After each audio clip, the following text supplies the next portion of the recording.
Hello hello friends.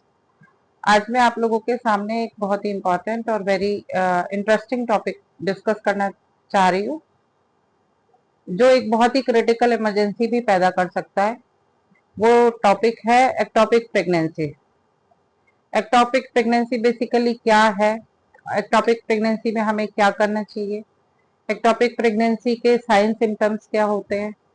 उसकी pathogenesis क्या है? किन पेशेंट्स में उसके होने के चांसेस ज्यादा होते हैं? अगर एक्टोपिक प्रेगनेंसी अगर किसी को पता चलता है कि उसके है, तो उसको कैसे मैनेज करना है? डॉक्टर के पास कंसल्ट करें और वो उसके क्या क्या मैनेजमेंट हो सकते हैं, किस तरीके से सर्जरी या मेडिसिन में ले सकते हैं उसको। ये सारी डिटेल मैं अब आपको इस वीडियो में बताने वाली हूँ। तो पहली चीज, अभी आपने जैसे सुना एक्टोपिक प्रेगनेंसी, आपने काफी लोगों ने सुना हुआ होगा कि एक्टोपिक प्रेगनेंसी है, किसी के नोन के कोई एक्टोपिक प्रेगनेंसी हो गई और उसकी सर्जरी हुई। तो एक्टोपिक प्रेगनेंसी बेसिकली है क्या? एक्टोपिक का मतलब है कि प्रेगनेंसी जो यूजुअली होती है वो आके इम्प्लांट होती है और यूट्रस के अंदर, बच्चेदानी जिसको देशी भाषा में कहते हैं, तो उसके अंदर आके बच्चा जमता है और चिपकता है, तो उसको नॉर्मल प्रेगनेंसी बोलते हैं। लेकिन अगर यूट्रस के अलावा वो किसी जगह पे रह जाए, बच्चा यूट्रस में ही नहीं आए, इम्प्लांटेशन वो कहीं और डिफरेंट जगह पे हो जाए, तो उसको एक्टोपिक प्रेगनेंसी कहते हैं। अब एक्टोपिक प्रेगनेंसी के अंदर जो मोस्ट कॉमन साइट होती है, बेसिकली क्या होता है कि जो कोई भी पेशेंट होती है या कोई भी फीमेल होती है, वो ओव्यूलेट होती है, ओवरी के अंदर उसका जो ओवम है वो मेच्योर होता है और टाइम पे आके वो रप्चर होता है, फॉलिकल रप्चर होता है, और ओवम का जो इम्प्लांटेशन होता है, जो स्पर्म होता है, मेल का स्पर्म और फीमेल का ओवम, वो फर्टिलाइज होता है फेलोपियन ट्यूब के अंदर। फैलोपियन ट्यूब जो यूट्रस के दोनों तरफ ट्यूब्स होती हैं, जो ओवरी के पास में जाके अटैच होती है और ओवरी से ओवम पिक करती है, और फैलोपियन ट्यूब के जो ओवरी के साइड वाला जो पोर्शन है, डिस्टल वन थर्ड पोर्शन जो फैलोपियन ट्यूब का, उसके अंदर यूजुअली फर्टिलाइजेशन होता है। फर्टिलाइजेशन होने के बाद जो फर्टिलाइज्ड एम्ब्रियो होता है, जो वो फर्टिलाइज्ड एग होता है, वो डेवलप भी होता जाता है और अपने आप को वो ट्यूब्स के जो सीलिया, इनर ट्यूब्स के अंदर सीलियरी मोशन होते हैं, सीलियाज होते हैं, बहुत फाइन सीलियाज होते हैं, जिसके मूवमेंट्स के कारण वो आके अल्टीमेटली आके यूट्रस की वॉल के अंदर, इनर वॉल पे जाके स्टक होता है और वहां पर वो प्रेगनेंसी कंटिन्यू होती है।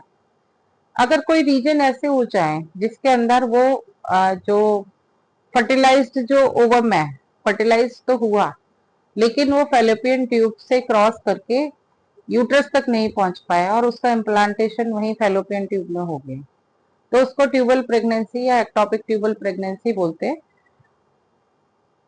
इसके अलावा प्रेगनेंसी एक्टोपिक जो होती है उसकी most common site fallopian tube होती है, और फैलोपियन ट्यूब में भी जो सबसे कॉमन साइट जो होती है, फिम्बिया के जस्ट बाद जो एम्पुलरी पोर्शन होता है, एम्पुला होता है जो फैलोपियन ट्यूब का, उसके अंदर इम्प्लांटेशन होती है। मोस्ट डायलेटेड पार्ट होता है फैलोपियन ट्यूब का जिसके अंदर इम्प्लांटेशन हो जाए। उसके अलावा उसका स्थमस है और कॉर्नुअल है, बाकी और जगहों पर भी हो सकती है। लेकिन ट्यूब के अलावा सेकंड मोस्ट कॉमन साइट जो होती है ओवरी होती है। एब्डोमिनल प्रेगनेंसी भी हो सकती है, मतलब आप ओवम और स्पर्म दोनों जाके एब्डोमिनल कैविटी के अंदर में जाके, पेट के अंदर जाके फर्टिलाइज हो और वहीं पर पेरिटोनियम पे या गट पे, ओमेंटम पे कहीं पे जाके स्टक हो जाए और प्रेगनेंसी वहीं पे कंटिन्यू हो जाए। अब ये अपने आप में बहुत ही अजीब सी समस्या है कि अगर एक्टोपिक प्रेगनेंसी हो गई तो बच्चा तो उस लेडी को मिलेगा नहीं, और लेडी को सिम्टम्स भी क्या होंगे, नॉर्मल इनिशियल स्टेज पे क्या होता है पेशेंट को पता ही नहीं चलेगा। हल्का सा पेन, थोड़ा बहुत पेन जिस साइड पे उसको ट्यूब में प्रेगनेंसी लगी है वो हो सकता है। नॉर्मल उसका नोजिया है, उल्टी का जी रहना, चक्कर आना, जी मिचलाना, वो सब नॉर्मल साइन सिम्टम्स उसके होते हैं, तो अर्ली स्टेज पे पता नहीं चल पाता। इसलिए ऐसा हो कि अगर कोई भी पेशेंट को पता चले कि उसका पीरियड मिस हुआ है और उसने प्रेगनेंसी टेस्ट कराया कि वो टेस्ट में वो पॉजिटिव आया, तो उसको एज अर्ली एज पॉसिबल उसको पता चले तो पेशेंट को कम गायनोकोलॉजिस्ट को मतलब अपने ऑब्स्टेट्रिशियन जो अपने डॉक्टर्स हैं उनको कंसल्ट करना चाहिए, और कंसल्ट करने के बाद में जो भी टेस्ट वो लिखते हैं वो होना चाहिए। और सबसे पहली चीज ये है कि अर्ली प्रेगनेंसी के अंदर ये कंफर्म करना चाहिए कि पेशेंट का जो प्रेगनेंसी है वो कहीं फेलोपियन ट्यूब में तो नहीं लग गई है। रूल आउट करना चाहिए एक्टोपिक प्रेगनेंसी को हमेशा। और दूसरा उसके बच्चे की कार्डियक एक्टिविटी देखने के लिए तो अल्ट्रासाउंड ही एक मेथड है जिससे ये पता चलता है। अल्ट्रासोनोग्राफी पर एब्डोमिनल भी कर सकते हैं और बाई वजाइनल भी कर सकते हैं। तो पर एब्डोमिनल देखने के लिए अल्ट्रासाउंड को मोर देन 5 वीक्स 6 वीक्स के अराउंड होगा तो पर एब्डोमिनल इजीली दिख जाता है। पर एक्टोपिक प्रेगनेंसी में जितना अर्ली पता चल जाए उतना अच्छा है। तो अगर किसी पेशेंट पे डाउट जाता है तो उस पेशेंट की ट्रांस वजाइनल सोनोग्राफी टीवीएस भी कराई जा सकती है, और टीवीएस से वो एक्टोपिक प्रेगनेंसी को रूल करना बहुत आसान होता है। अब पेशेंट मोस्ट कॉमन जो है किन प्रेजेंटेशन के साथ में आती है। प्रेजेंटेशन ये कि पेशेंट एकदम सिवियर एक्यूट पेन करके आएगी, लोअर एब्डोमेन में तेज दर्द हो, थोड़ी बहुत उसको ब्लीडिंग भी हो सकती है, क्लासिकल ट्रायड बोलते हैं इसको।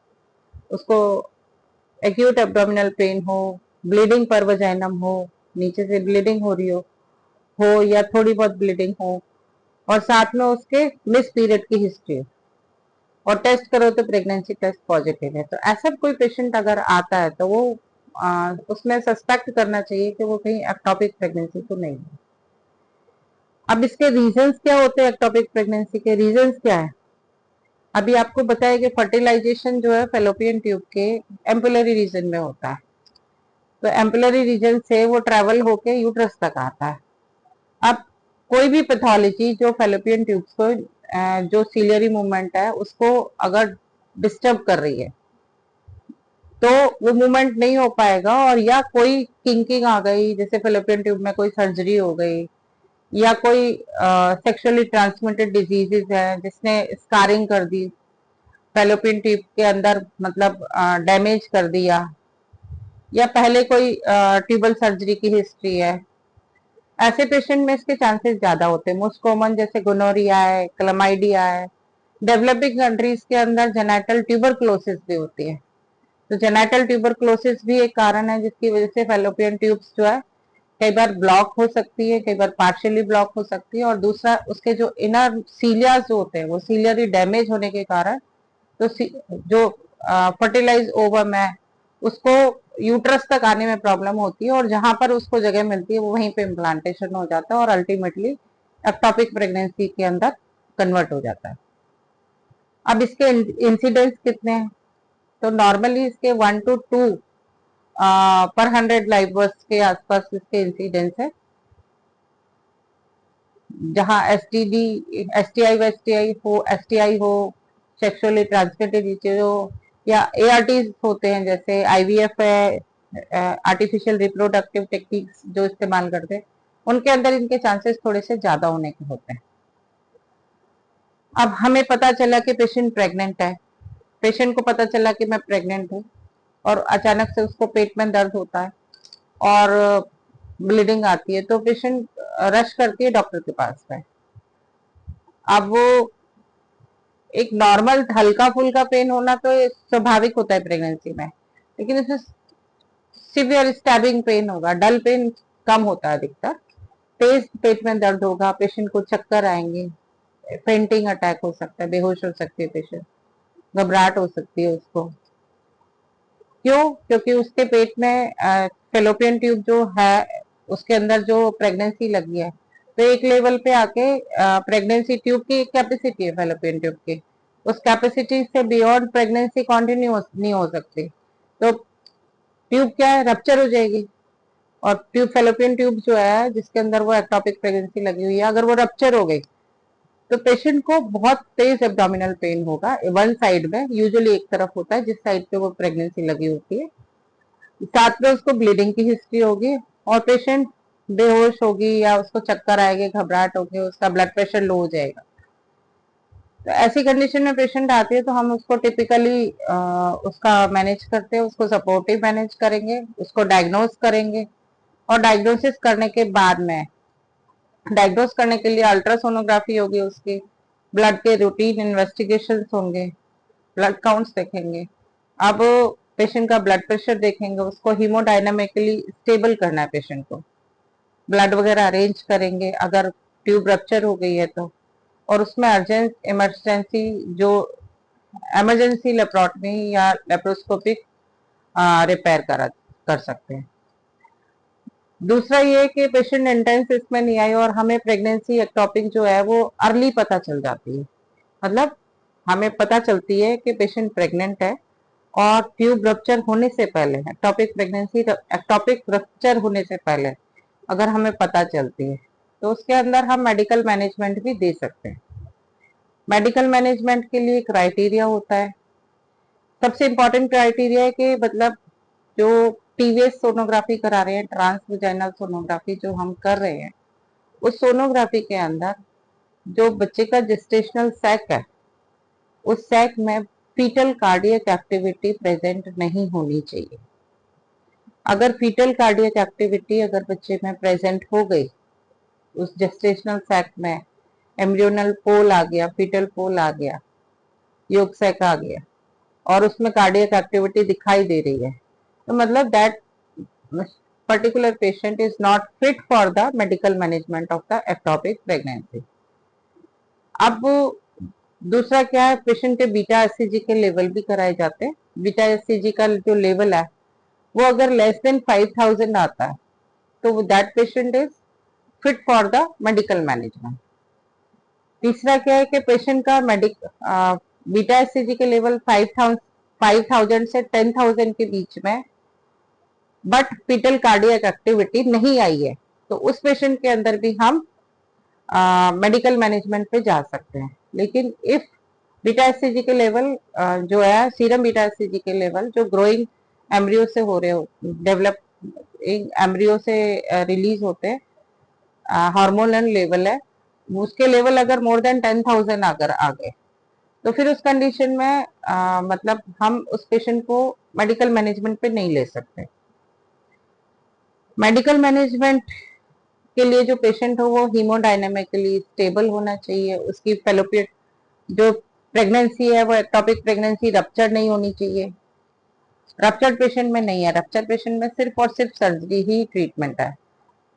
अगर रप्चर नहीं है मतलब जेस्टेशनल सैग जो है वो लेस देन 5 वीक्स आ रहा है, कार्डियक एक्टिविटी नहीं है उसके अंदर, साथ में 5000 से नीचे बीटा एससीजी लेवल है, these patients are ideal for the medical management. और मेडिकल मैनेजमेंट के अंदर पेशेंट को मिथोट्रेक्सेट जो उसके इंजेक्शन दिए जाते हैं और दैट इज एंटीफोलेट, तो वो वहीं की वहीं पर जो प्रेगनेंसी है उसको वहीं पे डिस्ट्रॉय करके और रिग्रेस कर देते हैं। लेकिन अगर हमें लेट पता चले और प्रेगनेंसी रप्चर नहीं हुई है, टॉपिक नहीं है, तो फिर ऐसी कंडीशन में क्या करें? ऐसी कंडीशन में क्योंकि प्रेगनेंसी जो उसकी की पेशेंट के यूट्रस में नहीं है तो उसको लाइव बेबी तो मिलना नहीं है और नॉन रप्चर्ड है, तो उसको लेप्रोस्कोपिकली रिसेक्शन कर सकते हैं, ट्यूबेक्टमी कर सकते हैं, ट्यूबोप्लास्टी कर सकते हैं, उसके अंदर ट्यूबोटमी कर सकते हैं। कई बार रप्चर हो गया और बहुत ज्यादा हीमोपेरिटोनियम डेवलप हो गया तो ओपन लेप्रोटमी भी पेशेंट की करनी होती है। ओपन लेप्रोटमी के अंदर पेशेंट का डायग्नोस्टिक करेंगे, पहले तो उसको देखेंगे उसका ब्लड लॉस कितना हो रखा है, उसको पेशेंट को स्टेबलाइज करेंगे, उसको ब्लड जो है अवेलेबिलिटी रखेंगे during at the time of surgery, patient को हाई रिस्क एक्सप्लेन कंसेंट के साथ में लेंगे। और जो फेलोपियन ट्यूब है उस साइड की उसको निकालना पड़ता है, यूजुअली सेल्फेंजेक्टमी की जाती है, जिसके अंदर मतलब जिस ट्यूब के अंदर इम्प्लांटेशन हुआ है, बेसिकली प्रेगनेंसी लगी है और वो ट्यूब रप्चर हुई है, तो उसको सैल्वेज करने या बचाना यूजुअली मुश्किल होता है। और उस कंडीशन में अगर उसको ट्यूब को अगर हम सेव करते हैं तो सेकेंड टाइम एक्टोपिक प्रेगनेंसी के चांस और भी ज्यादा होते हैं।